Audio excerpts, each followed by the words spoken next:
Hey, everybody. Welcome back to the End of Mind podcast. I'm your host, Caitlin. Super excited to introduce you all to Skyler. Thanks so much for being here today. Yeah, I'm excited to talk about this. Talking about money is one of my favorite things, so this will be fun.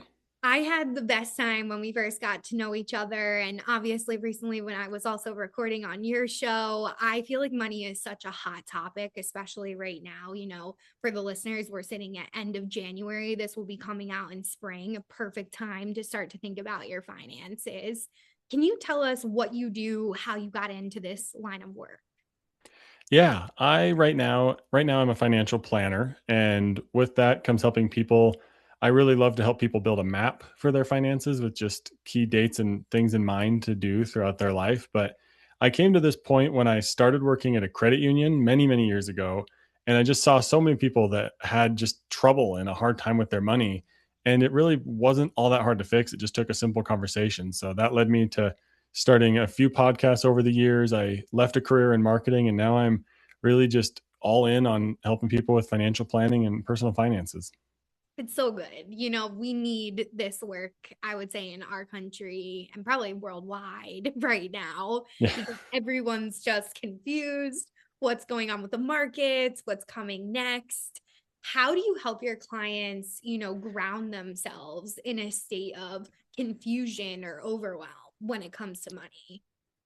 Yeah, I really that's the biggest thing, right? Because everyone says, "Oh, I need to do better with my money." What does that mean? Like, there's so many different areas that doing better can apply to. And my biggest piece of advice is that if it's not simple, don't do it, right? If it's this big complex strategy, let's take a step back and simplify it. Do it one thing at a time, right? I love people to just start with your income, figure out how it's coming in, and then let's pause there. Just make sure you understand what's coming in and say, okay, I have this to work with. Because if you're just trying to do everything and do better with money, but you don't actually know what's coming in, and then of course going out is where we'll of course eventually get to. But maybe you're an entrepreneur and you're a business owner. So your money's coming from all sorts of different directions, right? You have contracts over here, you have clients over here, and the money might be all over the place. So really just the first step with that is getting things into one like business bank account that you can see a number to actually work with. Such a great tip. I remember my first financial advisor told me I had to start a business account. There was no way around it. And looking back, I see so many of my clients as well that I consult that don't, they kind of mix their personal finances with their professional finances. What would you say is the biggest mistake when it comes to when people don't have a specific business set account? Yeah, it gets way more difficult to actually keep this stuff separate, right? Like we're maybe partially in business for some of the tax benefits. Like you can take advantage of that. It's there, so you should use it to your benefit. And keeping it separate just makes that so much easier. Like sure, you can put it all in a spreadsheet, but it's also just so much easier if you can just look at a bank statement that's automatically generated for you, or you can connect that bank account to an app that's going to do it all for you. If things are just separate, it's just such a cleaner line, and it takes away that overwhelm that really people just it gets built up so fast. So if you can take one step to calm that down, it's going to be so much easier. Such a great tip. I heard you mention apps and some automation. What do you recommend when it comes to automation? And is it specific for business owners, or would you say anybody could also maybe apply this to their personal finances? Yeah, this piece is for anybody. And also one thing I was noticing as I was like putting together some ideas for this, if you're a sole proprietor, you technically don't need a business bank account, right? You could just have a separate account because it's all under your same social. So there's apps like there's Crew, they're a fintech app that has automation built right into when deposits come in. You can separate it all out into your different funds. SoFi has the same sort of thing with their vaults that you can separate and automate. So if you're just getting started and you want a separate account, but maybe you haven't done all the business filing yet, those can be a great option. And they can also be a great option if you're just trying to automate your own finances. Is really it's about finding either these bank accounts that do it, or there's great apps like Monarch, Tiller, the list goes on and on. There's so many different platforms, and you can find one that works well for you. That's such a great tip. Do you recommend when your clients are coming to you, like certain percentages of income that's kind of being automated here and there, or is it really personalized to the person as well? Yeah, that's a great question. I do think it's personalized. You're going to have to look at where your money's going and then you can say, does that number feel comfortable? That's really what I love to tell people to do is once you get your income all in one place and organized, then you can begin to look at where's it actually going and you can adjust based on your comfort level. If you wanted somewhere to start just to give someone a number to get them rolling so that they don't get overwhelmed with this question as well, I'd say making sure that like 10 to 15% is being saved, and if you build an automation around that, just moving to a savings section of your account, that's great. And then from there, I would say look at what you're doing and just decide, does that feel comfortable or do I need to adjust? Do you help your clients also? Because I know so many business owners struggle with this. I have in the past as well. Like when you jump up to the next tax bracket, obviously, this also differs for listeners, like state by state, and all these other disclaimers that we could put in here. So make sure that you talk to your specific person or reach out to Skyler to help you. Um, Mhm. I know when you're jumping like a tax bracket, how much the taxes that you owe from the income can significantly change. Do you see a lot of your clients struggle when they start to hit that threshold? Yeah, if you make a big leap into the next tax bracket, I think that's when it can be significant. But I wouldn't worry too much. Like if your income's like going up a few $100s or maybe a few $1,000s, and you're just getting into that next tax bracket, you're probably going to be okay because the way the tax system works, right? You only pay that top number on your next dollar. It's not like all of your income suddenly becomes taxed at that higher rate. So if you are suddenly receiving a big amount of money that will move you a good chunk, it would be a good idea to set aside a certain percentage of that like bonus or that income that you're getting at maybe the higher than like maybe you're just doing 25%. Maybe this one you decide to do 30% so that the money, the taxes that's on that money can be covered. So just be aware of it. Really, if you do get a significant chunk of money, that's a perfect time to take a deep breath, look at it before you start spending all of it, and say, what do I need to set aside so that I can be more realistic about how much money I actually have to use after taxes? So it's just a matter of being a little bit proactive and taking a breath before you start using the money. Yeah, that's such a great tip. What do you recommend if your clients maybe have accountants or people that they work with that aren't specific to business owners, or maybe don't even know some of the benefits that you mentioned when it comes to taxes and how we can write off, rather than just the every average person?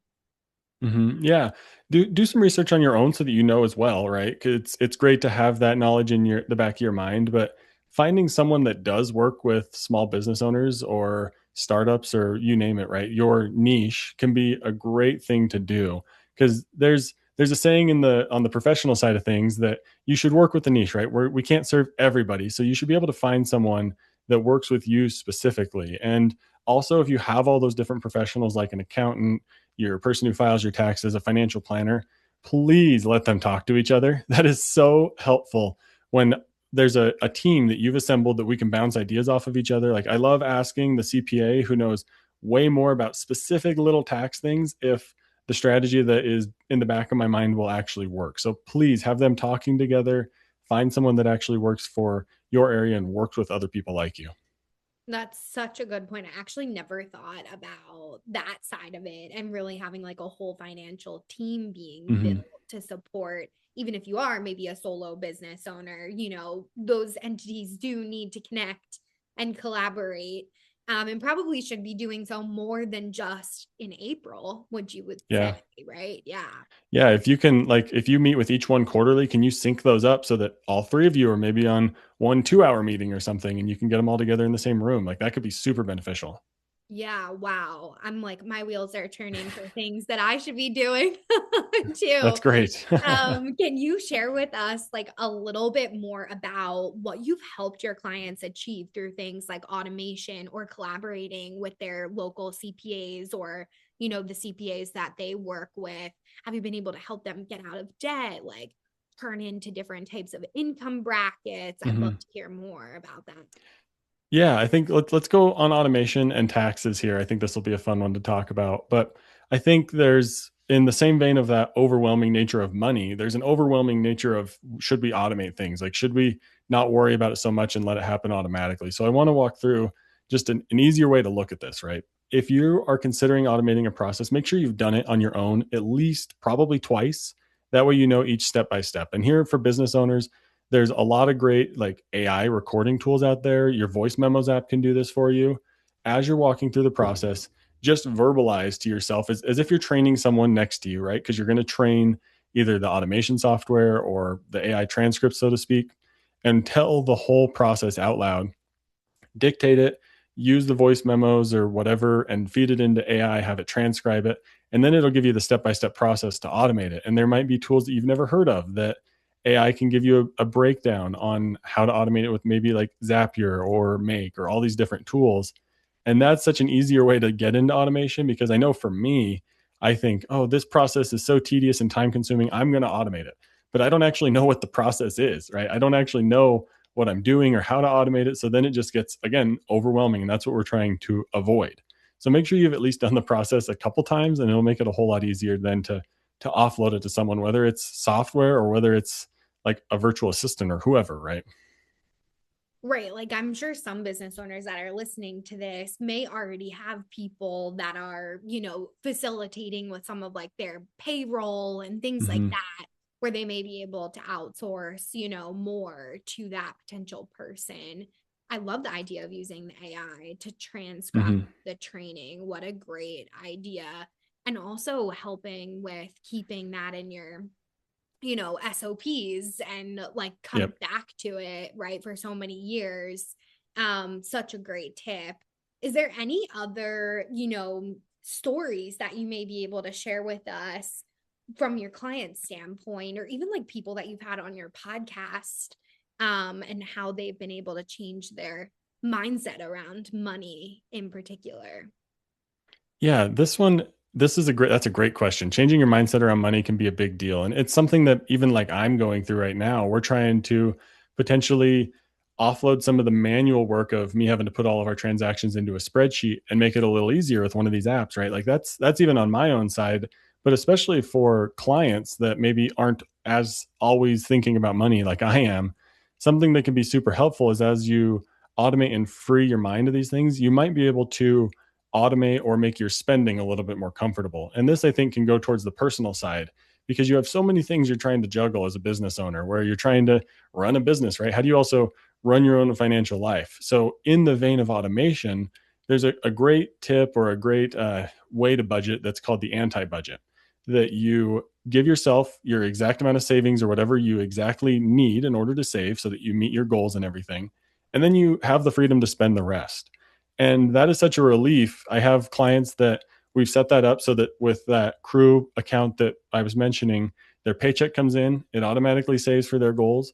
And I told them, I was like, I do not care what you do with the rest of this money. And as a financial planner, you might be like, whoa, they're maybe they're spending it like crazy in ways they shouldn't be spending it. That doesn't matter because their goals are being taken care of. So like as a business owner, imagine your money comes in, your paycheck that you have set up from your self-employment goes into your personal account. It does its thing to hit your personal savings goals. And then you can spend the rest. Like, how much relief does that take off when you don't have to think about budgeting specific categories? Like, get the budget word out of your vocabulary because now you can just spend on really whatever you want because you've limited yourself before it actually comes to trying to spend the money. It's almost like instead of looking at the revenue, right, that we're bringing in every month, Hmm. allowing that to sit, be automated, then analyzing, that money's coming in so that, like you said, everything is just kind of like at a wash. And it probably Hmm. really helps people's mindsets, as you were mentioning, to be able to see how much Well, money they're actually making too. yeah, because who wants to think every single month about the 4 or 5 different things you're trying to save for, or the maybe like 10 bills that you have to pay every single month that are the exact same amount? That's just mental strain that we don't want to deal with, right? But if you can set it up so that you know your paycheck will cover those 10 bills and you never like imagine never having to think about your electricity bill ever again because you know it'll be paid or your rent or your mortgage or whatever that might be, and you just look at an amount and you can confidently do whatever you want with that amount. Like that's just it's so much more peaceful and easy, right?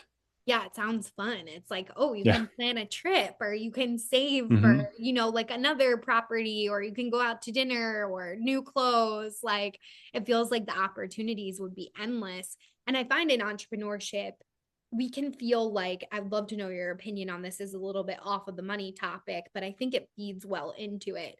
we can sometimes feel so isolated because what we're looking to achieve is right in front of us most of the time. Like you said, it's always on our minds. We're constantly thinking about it. That I know at times in my journey, like I've lost the joy in being a business owner. And it seems like this would be a great tool to keep the joy and excitement. Yeah, because then the money is yours to spend. You know that your business savings is being taken care of. You're hitting on all of those main key points that are important that just wear you down each month, right? Because there's so many other things that come into our life as business owners that you have to think about that maybe a normal person doesn't. That if you look at that amount of money and say, yeah, I can go to a nice fancy dinner with my spouse on a fun date night and not have to worry if our profit and loss statement is going to be in the right direction or whatever, right? Because you know it's all taken care of. Yeah, or feel like you have to shovel it into the business file Yeah. and talk about business, right? Out of panic. hmm Just kidding Yeah. for all the listeners. That was a total joke. You should not do that on any of your business accounts. Skylar, thank you so much. This has been so great. Is there any other tips that you want to share with us when it comes to money as kind of like a parting tool? Yeah, I think just that it doesn't have to be as complicated as it's made out to be. I think there's an industry around making it complicated, unfortunately, that profits off of that. And that's what I love to talk about that on my podcast is just keep things simple. Don't try to overcomplicate it. Like I said when we opened, if it's too complicated, let's not do it. Let's find a simpler process. Set up all your bank accounts at one place so that you only have to call one customer service number if you don't want to deal with that. Like just find ways to keep things simple and your money's going to be all the better off for it. That's really what I always want to leave people with is that this doesn't have to be so hard.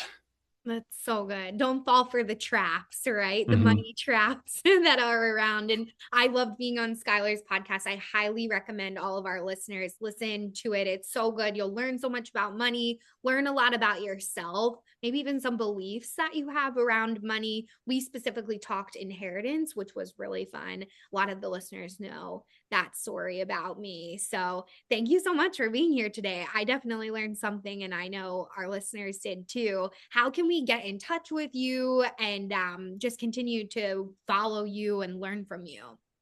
Yeah. And since we're on a podcast, I'll mention my podcast. The one you were on is called Money Talk. That is one where we really stay high level about starting new money conversations. And then the one about financial planning is called Financial Planning for Young Adults. It's all about keeping it simple. And in the spring, we're doing a bunch of spring cleaning type episodes to help you get prepared for the new year. So that's going to be a ton of fun. Such a good idea. Thank you so much. And for any of our multitasking listeners, I'll have all the links in the show notes below, or you can DM me and I will personally connect you with Skylar and make sure that we get you all connected. Thanks so much again for being here. Yeah. Thanks for having me.